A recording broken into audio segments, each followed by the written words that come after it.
Hello everyone, welcome to my YouTube channel Advisor Group India में आपका स्वागत है। तो फ्रेंड्स, चलिए इस वीडियो को स्टार्ट कर लेते हैं। और आज हम इस वीडियो में आपके साथ में डिस्कस करने वाले हैं।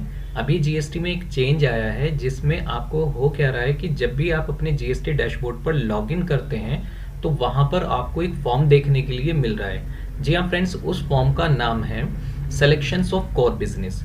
फ्रेंड्स, जैसा आपको पता है कि आप जिस भी प्रोडक्ट में डीलिंग करते हैं, कोई भी आप बिजनेस करते हैं तो उसमें आपको कोर बिजनेस का आपको सिलेक्शन करना ज़रूरी होता है। यहाँ पर ये फॉर्म आपके लिए मैंडेटरी रहने वाला है, आप इसको ज़रूर सिलेक्शन कीजिएगा, वरना आप जीएसटी डैशबोर्ड पर लॉगिन तो करेंगे लेकिन आगे नहीं बढ़ पाएंगे, यानी कि आप अपनी जीएसटी रिटर्न को फाइल नहीं कर पाएंगे। ऐसा आपको सिर्फ एक बार करना पड़ेगा। लेकिन क्या आप कोर बिजनेस का सिलेक्शन सही तरीके से कर पाएंगे? इसी के लिए आज हमने आपके लिए ये वीडियो बनाई है, जिससे कि आप अगर अपनी जीएसटी रिटर्न को खुद से फाइल करते हैं तो आप आसानी से अपने कोर बिजनेस का सिलेक्शन कर पाएं। और इस फॉर्म का क्या मतलब रहने वाला है, तो चलिए हम आपको लाइव दिखा देते हैं कि ये कहां पर आपको देखने के लिए मिल रहा है। जैसे फ्रेंड्स, आपको पता है, आप हमारी स्क्रीन पर देख पा रहे हैं, ये जीएसटी का डैशबोर्ड है। यहाँ पर आपको अपनी लॉगिन आईडी डालनी पड़ती है। उसके बाद में आपको अपना पासवर्ड एंटर करना पड़ता है और उसके बाद में आपको कैप्चा एंटर कर लेना है। उसके बाद में आपको सिंपल लॉगिन पर क्लिक करना है। जैसे ही आप लॉगिन पर क्लिक करेंगे तो देखिए यहाँ पर आपको ये फॉर्म देखने के लिए मिल रहा है। जी हाँ फ्रेंड्स, इस फॉर्म का नाम है कोर बिजनेस सिलेक्शन। ऐसा आपको अभी देखने के लिए मिल रहा है, इससे पहले ये फॉर्म आपको नजर नहीं आ रहा था। अब इसका क्या मतलब है और आप सही तरीके से अपना कोर बिजनेस का सिलेक्शन कैसे कर पाएंगे? देखिए फ्रेंड्स, ये वीडियो उन लोगों के लिए तो ज़्यादा इंपॉर्टेंट है जो कि अपनी जीएसटी रिटर्न को खुद से फाइल करते हैं, यानी कि अपनी जीएसटी के कंप्लायंस को खुद से फाइल करते हैं। क्योंकि टैक्स पेयर जो हमारे एडवाइज़र होते हैं, जो टैक्स कंसल्टेंट होते हैं, जो आपकी रिटर्न फाइल करते हैं, उनको तो आपके बिजनेस के बारे में पता ही है, क्योंकि वो आपके एचएसएन कोड के अकॉर्डिंग ही आपके बिजनेस का सिलेक्शन कर देंगे कि भाई आप मैन्युफैक्चरर है, ट्रेडर हैं या सर्विस प्रोवाइडर है। यहाँ इस फॉर्म में आपको 3 कैटेगरी प्रोवाइड कराई गई है डिपार्टमेंट से।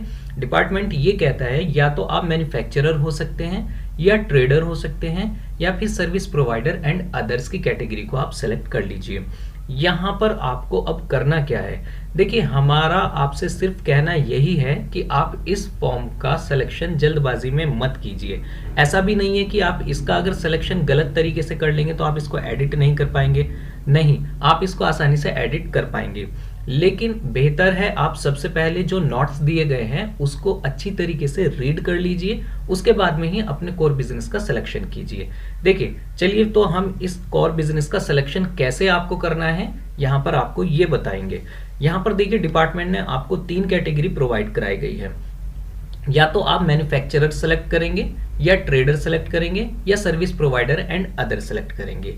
अब जैसा कि हमने आपको बताया कि पहले हमें इसके नोट्स पढ़ने जरूरी हैं, तो अगर हम पहले नोट की तरफ चलते हैं जहां पर आपको बताया गया है you can select only 1 core business activity. अब प्रॉब्लम यहीं पर क्रिएट हो जाती है कि जैसे हम पहले नोट पढ़ते हैं जिसमें कहा गया है you can select only 1 core business activity, यानी कि सिर्फ और सिर्फ आप एक ही कोर बिजनेस एक्टिविटी को सिलेक्ट कर पाएंगे।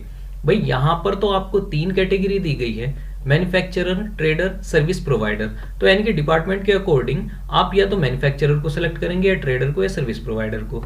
लेकिन प्रॉब्लम वहां पर आ जाएगी कि हमारे जो टैक्स पेयर हैं, क्या पता वो मैन्युफैक्चरर के साथ साथ ट्रेडर भी हैं, क्या पता वो ट्रेडर के साथ साथ सर्विस प्रोवाइडर भी है। तो उस केस में आप कैसे सेलेक्ट करेंगे? तो चलिए इसका लाइव एग्जांपल भी देख लेते हैं कि आप क्या एक से ज्यादा कोर बिजनेस को सिलेक्ट कर सकते हैं। देखिए, अगर हम मान लेते हैं कि भाई हम मैन्युफैक्चरर हैं और हम यहाँ पर मैन्युफैक्चरर का ऑप्शन सेलेक्ट कर लेते हैं, ठीक है। उसके बाद में हम मैन्युफैक्चरर के साथ साथ ट्रेडर भी हैं, तो अगर हम ट्रेडर के ऑप्शन को सिलेक्ट करेंगे तो देखिए मैन्युफैक्चरर पे से ऑटोमेटिक ही साइन हट चुका है।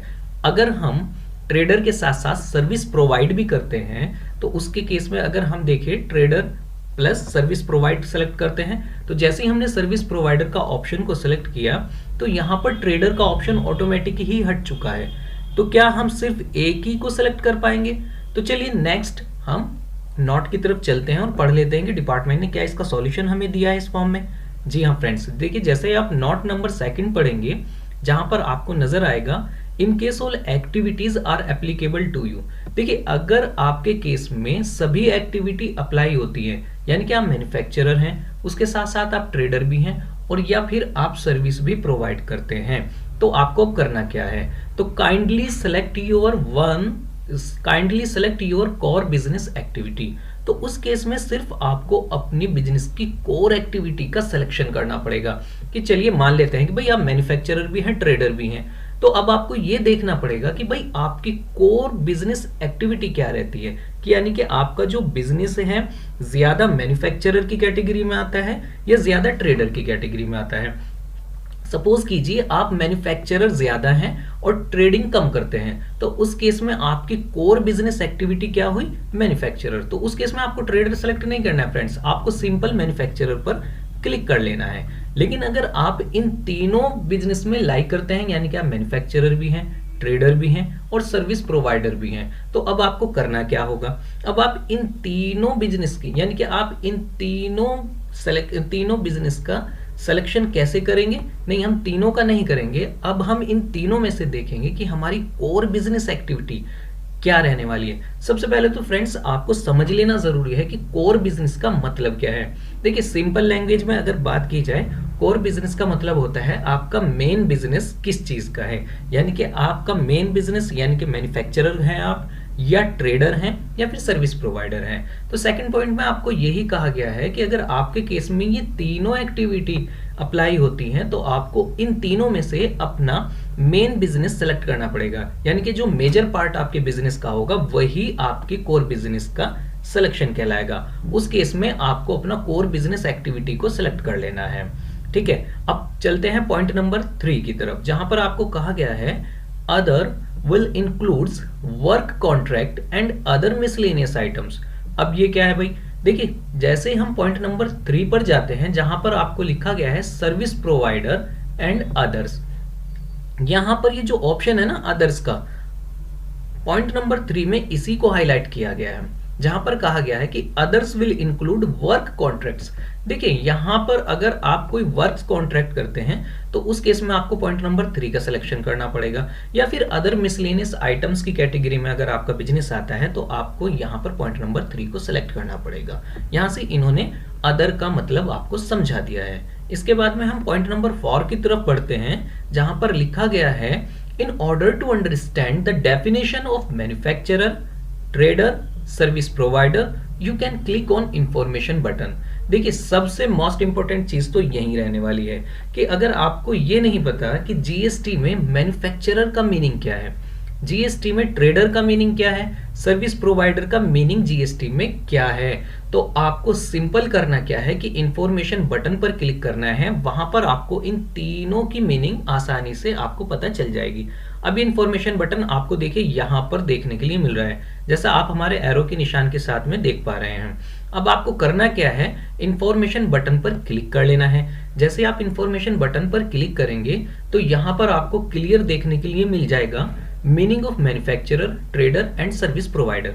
देखिए फ्रेंड्स अगर आप इंटरेस्टेड हैं कि मैन्युफैक्चरर का जीएसटी में क्या मीनिंग रहने वाला है तो आप मैन्युफैक्चरर का मतलब समझ सकते हैं। अगर आप इंटरेस्टेड हैं कि भाई जीएसटी में ट्रेडर किसको कहा गया है तो यहां पर आपको ट्रेडर का मीनिंग बताया गया है, या फिर आप इंटरेस्टेड है कि भाई सर्विस प्रोवाइडर जीएसटी में कौन होता है तो यहां पर आप सर्विस प्रोवाइडर का मीनिंग आसानी से रीड कर सकते हैं। यहां पर हम थोड़ा रुकना चाहेंगे और बताना चाहेंगे उन सेलर के बारे में जो अपने प्रोडक्ट को ई कॉमर्स प्लेटफॉर्म पर लिस्ट करके सेल करते हैं, क्योंकि फ्रेंड्स हमारे बहुत से क्लाइंट ऐसे हैं जो हमसे रिटर्न फाइल कराते हैं और जो खुद भी रिटर्न फाइल करते हैं और वे अपने प्रोडक्ट को फ्लिपकार्ट, अमेजोन या स्नैपडील पर सेल करते हैं। तो उनके लिए प्रॉब्लम आने वाली है जो कि अपनी रिटर्न खुद से फाइल करते हैं कि भाई उनको अपने कोर बिजनेस का सिलेक्शन कैसे करना है और उनको कौन सा ऑप्शन सेलेक्ट करना है। तो यहां पर देखिए ट्रेडर के केस में आपको सबसे नीचे जो लाइन नजर आ रही है यहां पर डिपार्टमेंट ने क्लियर मेंशन किया है, जिसमें कहा गया है retailers include a registered person selling goods through e commerce operator, यानी कि वे लोग जो अपने प्रोडक्ट को ई कॉमर्स प्लेटफॉर्म पर लिस्ट करके सेल करते हैं उनके केस में उनको ट्रेडर सेलेक्ट करना है अपना बिजनेस, और ट्रेडर की सब कैटेगरी जो बनाई गई है रिटेलर, वहां पर आपको रिटेलर सेलेक्ट कर लेना है। लेकिन ऐसा नहीं है फ्रेंड्स कि ई कॉमर्स प्लेटफॉर्म पर सेल सिर्फ रिटेलर ही लोग करते हैं। नहीं फ्रेंड्स, वहां पर होलसेल में भी यानी कि बल्क में भी डीलिंग होती है। तो उस केस में आपको ट्रेडर सेलेक्ट करना है और सब कैटेगरी में आपको होलसेल और डिस्ट्रीब्यूटर सेलेक्ट कर लेना है। तो चलिए फ्रेंड्स, ये प्रॉब्लम उनकी सॉल्व हो गई होगी आई थिंक। अब चलते हैं हम अपने नेक्स्ट पॉइंट की तरफ, जहां पर 5th नंबर आपको नजर आ रहा है, जिसमें आपकी सभी प्रॉब्लम का सॉल्यूशन डिपार्टमेंट ने बताया है कि भाई आपसे अगर गलती हो जाती है कोर बिजनेस सिलेक्शन में, तो आपको इन फ्यूचर उसको कैसे एडिट कर लेना है। चलिए देखते हैं। Further, if you want to change it in future, you can do it by navigate my profile core business activity status. तो फ्रेंड्स, जैसा आपको 5th नंबर पॉइंट में बताया गया है कि अगर आप मैन्युफैक्चरर हैं सपोज कीजिए, लेकिन आपसे गलती से ट्रेडर सेलेक्ट हो गया है और आपने फॉर्म को सबमिट कर दिया है, तो क्या आप एडिट कर पाएंगे? जी हाँ फ्रेंड्स, आप आसानी से एडिट कर लेंगे। उसके लिए आपको नेविगेशन टूल प्रोवाइड कराया गया है कि आपको सिंपल जीएसटी डैशबोर्ड पर माई प्रोफाइल में जाना है। वहां पर कोर बिजनेस एक्टिविटी स्टेटस आपको देखने के लिए मिल जाएगा। आपको सिंपल उस पर जाकर क्लिक करना है, फिर से आपके सामने यही फॉर्म ओपन होगा। आप अपनी कोर बिजनेस का सिलेक्शन सही रूप से कर पाएंगे।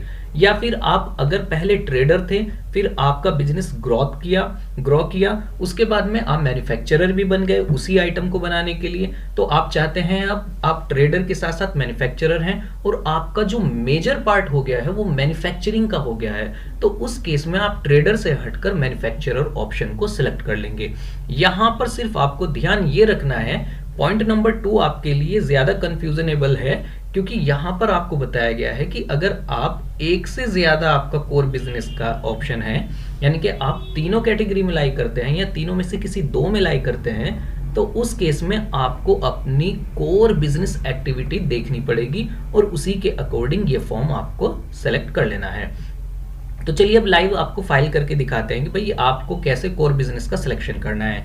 तो हमारे केस में फ्रेंड्स, हमारे जो टैक्स पेयर हैं वो ट्रेडर हैं, और ट्रेडर की भी कैटेगरी में अगर यहाँ पर देखिए 2 पॉइंट देखने के लिए मिलते हैं सब कैटेगरी में, स्मॉल ए और स्मॉल बी पॉइंट। अगर आपका ट्रेडर होलसेलर या डिस्ट्रीब्यूटर है तो आप स्मॉल ए पॉइंट को सिलेक्ट करेंगे, और अगर आपका ट्रेडर रिटेलर की कैटेगरी में आता है तो स्मॉल बी पॉइंट को सिलेक्ट करेंगे। तो हम यहाँ पर सिलेक्ट करते हैं और उसके बाद आपको सिंपल नीचे फॉर्म को कर्सर को कर लेना है, उसके बाद में सबमिट कर देना है। जैसे आप सबमिट करेंगे तो आपका जीएसटी डैशबोर्ड फिर से वही ऐसे ही ओपन हो जाएगा जैसे आपका जीएसटी डैशबोर्ड अभी तक हो रहा था। तो फ्रेंड्स, आई थिंक ये वीडियो आपके लिए इंपॉर्टेंट रहने वाली है, जिसमें हमने आपको इन डिटेल में सब चीज समझा दी कि भाई आपको कैसे अपने कोर बिजनेस का सिलेक्शन करना है। तो फ्रेंड्स, आई थिंक ये वीडियो आपके लिए इंपॉर्टेंट रही होगी, और अगर इंपॉर्टेंट रही होगी तो इस वीडियो को लाइक करना मत भूलना, और आपने अगर अभी तक हमारे चैनल को सब्सक्राइब नहीं किया तो फ्रेंड्स हमारे चैनल को भी सब्सक्राइब कर लीजिए। और हाँ फ्रेंड्स, अगर आप जीएसटी से रिलेटेड, इनकम टैक्स से रिलेटेड या फिर ईएसआईसी से रिलेटेड कोई भी कंप्लायंस हमसे फाइल कराना चाहते हैं within due date, no late fees, no penalty, तो आप हमें कांटेक्ट कर सकते हैं www.gstnation.com पर। आपकी पूरी हेल्प की जाएगी। तो चलिए फ्रेंड्स, फिर मिलते हैं किसी नेक्स्ट वीडियो में किसी नेक्स्ट टॉपिक पर। तब तक के लिए आप अपना बहुत ख्याल रखिए और इसी तरीके से हमारे यूट्यूब चैनल को देखते रहिए। Thank you so much.